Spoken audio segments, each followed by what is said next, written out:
Te doy la bienvenida al canal. Aquí te contaré la historia del Nabucco de Giuseppe Verdi. La ópera Nabucco de Giuseppe Verdi cuenta la historia de la rivalidad entre el rey Nabucco y su hija Abigail, quien intenta usurpar el trono de Babilonia. La obra se basa en el Antiguo Testamento y la obra Nabucodonosor, de Anicete Bourgeois y Francis Cornuet. Se necesitó la reiterada insistencia del empresario Bartolomé Merelli y de su suegro Antonio Verozzi para convencer a Giuseppe Verdi, que aún no tenía 30 años de edad. Componer la música para el Nabucco, la obra que abriría las puertas de su fama y de su éxito. Estamos en el 1840 y Giuseppe Verdi está en el apogeo de una profunda crisis existencial agravada por la muerte de su esposa Margherita a la edad de 26 años. Está a punto de abandonar definitivamente la música. Su segunda ópera, Un giorno di regno, se presentó en el Teatro alla Scala de Milán el 5 de septiembre de 1840, el cual fue un fiasco completo. O funciona o será un fracaso, pensó el compositor de Parma, preparándose para componer la música de Nabucco. Es difícil imaginar su tensión el día del lanzamiento. Aquel 9 de marzo del 1842 el teatro milanés está abarrotado. Entre el público se encuentra nada menos que Gaetano Donizetti, 1797 a 1848, un monstruo sagrado del drama italiano, autor de obras inmortales como Lucia di Lammermoor o Elixir de Amor. Al finalizar la obra, cuando cae el telón, explota el teatro. El éxito es extraordinario. En el mismo año, Nabucco se repetía 65 veces más y todavía hoy es una de las óperas más representadas en el mundo. Nabucco cuenta la historia del pueblo de Israel y el destierro del pueblo hebreo a manos del rey Nabucodonosor en el año 587 a.C. En ella se aprecia la opresión y persecución de los babilonios hacia un pueblo unido que clama la libertad y defiende su identidad frente al pueblo extranjero. Verdi, después de la muerte de su esposa y de sus dos hijos, y tras el rotundo fracaso de su ópera Un giorno di regno, un día de reinado, había dejado de componer. Fue Merelli, el empresario del Teatro de la Scala, quien animó al maestro a seguir componiendo y le admitió su nueva ópera Nabucco, que fue el primer gran éxito del genio de Roncole. La obra se estrenó el 9 de marzo de 1842 en el Teatro alla Scala de Milán. Nabucco es una ópera en 4 actos con música del compositor Giuseppe Verdi. El compositor nació en Busseto en 1813 y dejó este mundo en 1901. El libreto de Temístocles Solerá, 1815 a 1878, basada en el Antiguo Testamento y la obra Nabucodonosor de Francis Cornuet y Anicete Bourgeois. La trama principal de la ópera se centra en la rivalidad entre el rey Nabucco y su hija Abigail, quien trata de usurpar el trono de Babilonia. Abigail intenta manipular a su padre para que condene injustamente a los hebreos y su hermana, Fenena, hija adoptiva de Nabucco, se enamora de Ismaele, un prisionero judío. El estreno fue un rotundo éxito, en parte por el famoso coro Va, pensiero que tan bien cuajaba con los ideales del movimiento de independencia italiano, Resurgimiento, convirtiéndose el autor y su coro, sin pretenderlo, en uno de los símbolos del movimiento de la unidad de Italia. Hasta tal punto llegó la fama del autor que había pintadas en las paredes de las calles con el acróstico Viva Verdi, Viva Vittorio Emanuele Re di Italia, en alusión al rey Víctor Manuel de Saboya, futuro rey de la Italia unificada, burlando así la censura de la policía austríaca. La acción tiene lugar en Jerusalén y Babilonia en el año 560 a.C. Paso a relatar el argumento de esta hermosa obra. Antecedentes. Durante la precaria paz del pueblo de Israel con sus vecinos, Ismaele fue embajador en Nínive, donde despertó sin querer el posesivo amor de la hija del rey Nabucodonosor, Abigail.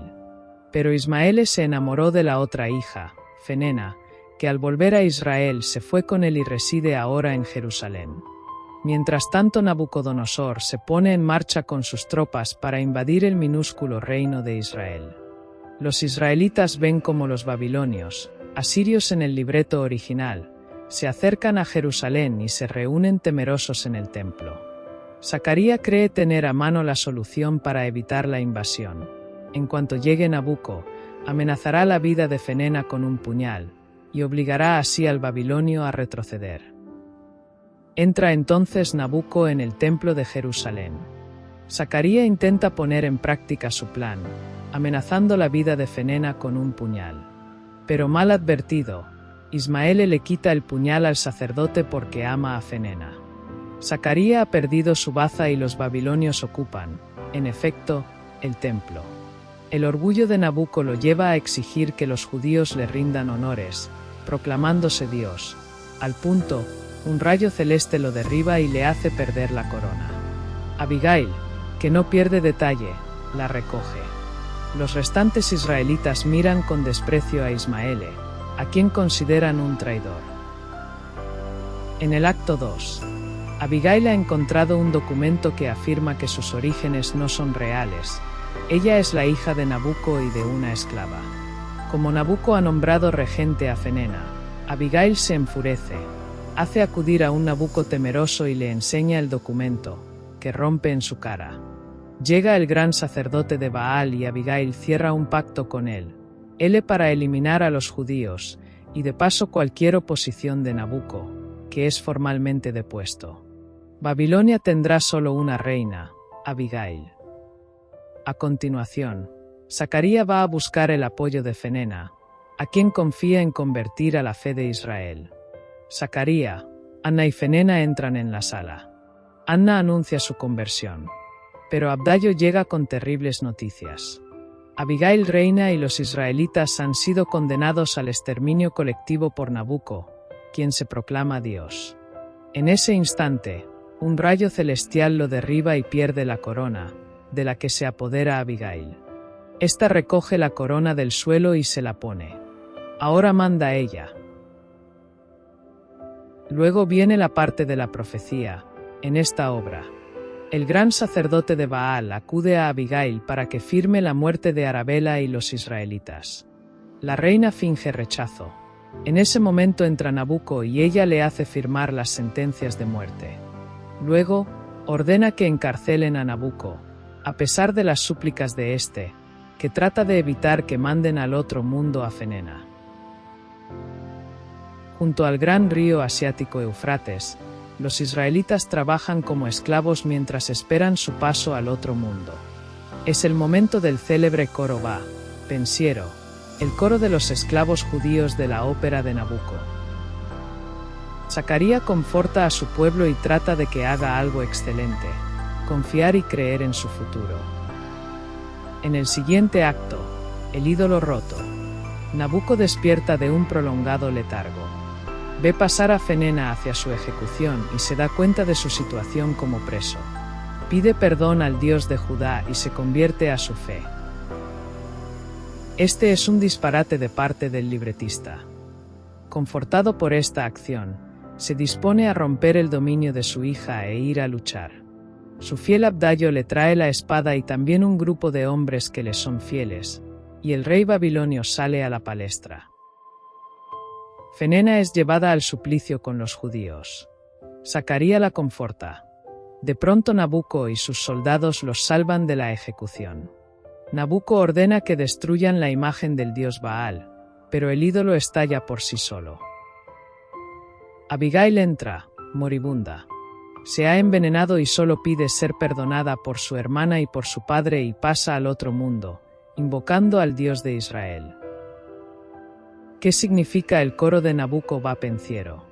El número más conocido de esta ópera es el coro de los esclavos judíos. Va pensiero o suyali dorate significa vuela pensamiento en alas doradas. En su época, otros pueblos, como por ejemplo los italianos, lo asimilaron como un canto contra la opresión en la que vivían. Este coro, del tercer acto de la ópera de Nabucco, creación de Verdi, ha sido inspiración del Salmo 137 Super Flumina Babilonis. La historia, detrás de Va pensiero. Cuando Verdi dejó este mundo, los espectadores de las calles de Milán comenzaron espontáneamente a cantar coros de Va pensiero mientras pasaba su cortejo fúnebre.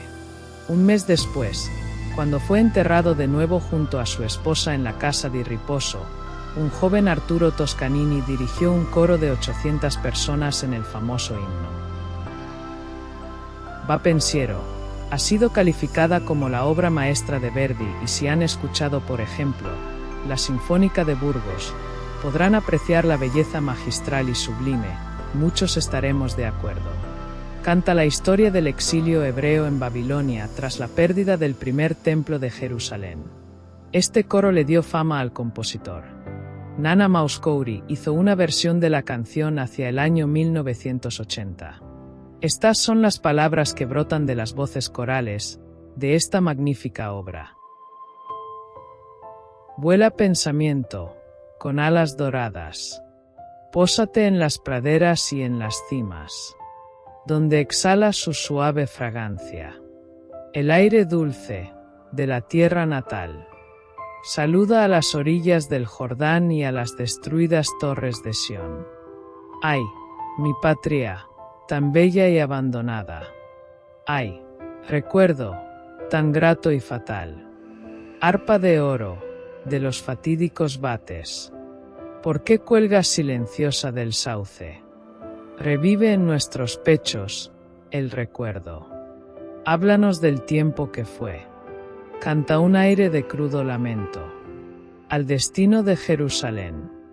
O que te inspire el Señor. Una melodía que nos infunda valor en nuestro padecimiento.